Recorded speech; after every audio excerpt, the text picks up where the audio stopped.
There's two kinds of people in this world when you boil it all down. You got your talkers and you got your doers. Most people are just talkers. All they got is talk. But when all is said and done, it's the doers who change this world. And when they do that, they change us. And that's why we never forget them. So which one are you? Do you just talk about it? Or do you stand up and do something about it? Because believe you me, all the rest of it is just coffeehouse bullshit.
My name is Chris Skrekla, and I'm doing my story about the Fuller Hose Fire Department.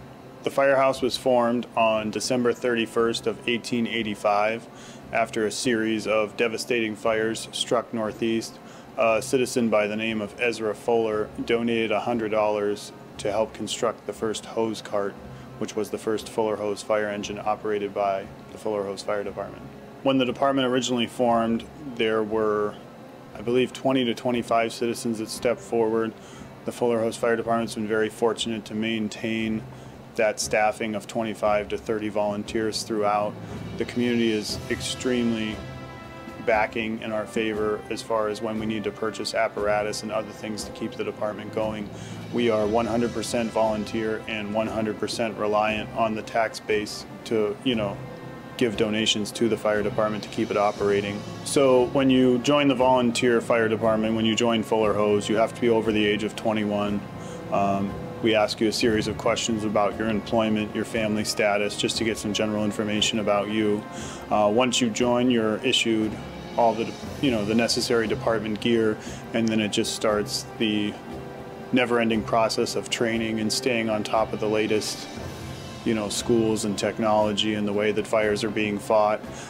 And then as far as your volunteer time, it is your time that you volunteer for.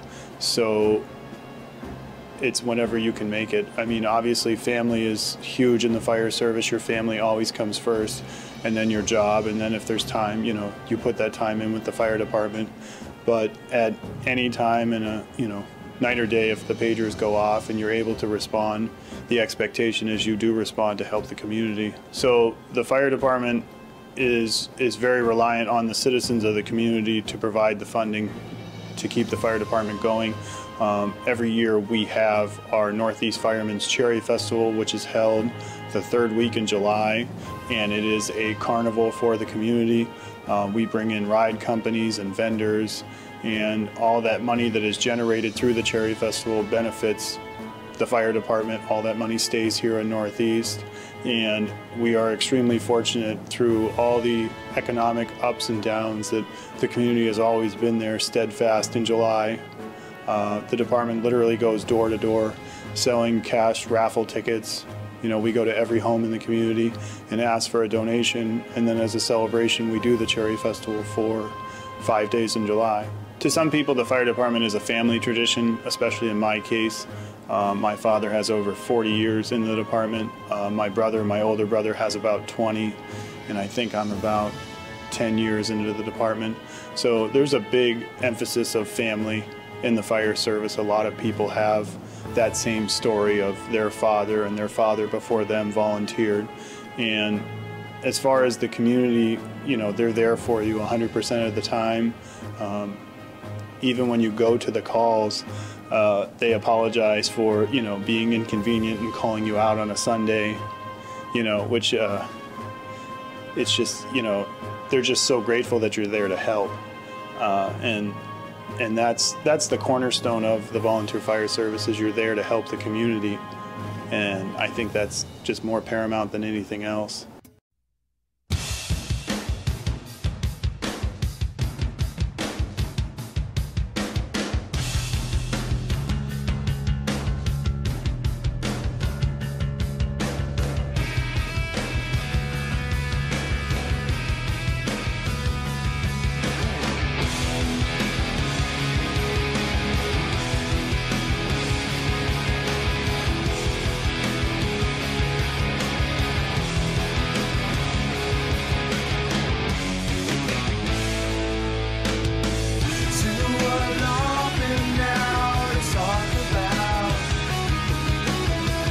Take your pictures down and shake